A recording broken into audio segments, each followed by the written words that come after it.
Big Boss season 9 டே 104 highlights. Full வீடியோவுக்கு கீழ இருக்கக்கூடிய லிங்கை கிளிக் பண்ணி பாருங்க. இன்னைக்கு பயண வீடியோக்கள், திவ்யாவினுடைய பயண வீடியோ, சபரி மற்றும் அரோராவுடைய பயண வீடியோக்கள். இதுல திவ்யாவை பத்தி சொல்றப்போ உணர்வு குவியலானவங்க நீங்க. தப்பு நடந்தா உங்க குரல் ஒலிக்கும். மென்மையான பக்கங்களின் வலி உங்களுக்கு அதிகமாக இருந்தது.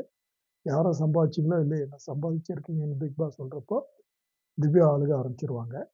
அதுக்கப்புறம் சபரியை பத்தி சொல்றப்போ சபரி வீட்டின் பஞ்சாயத்து தலைவர், கடின உழைப்பாளி, வீண் வம்புக்கு போகாதவர், குரல் கொடுக்க வேண்டிய இடத்துல குரல் கொடுத்தது, முக்கியமான கட்டத்தில் அவர் தன்னை இழந்து நியாயத்திற்கு குரல் கொடுத்தது, அவருடைய குடும்பத்தின் செல்லப்பிள்ளையாக இருந்தாலும் பிக்பாஸின் தம்பியாக இருப்பதுன்னு சொல்றப்போ அங்க சபரி உடைந்து அழுகிறார். அதே மாதிரி அரோராவை சொல்லும் பொழுது you have many families, never alone year after you are மைண்ட்ற மாதிரி சொல்றாரு. எக்ஸ் கண்டஸ்டன்ஸ் அத்தனை பேரும் வெளியேற்றப்படுகிறார்கள்.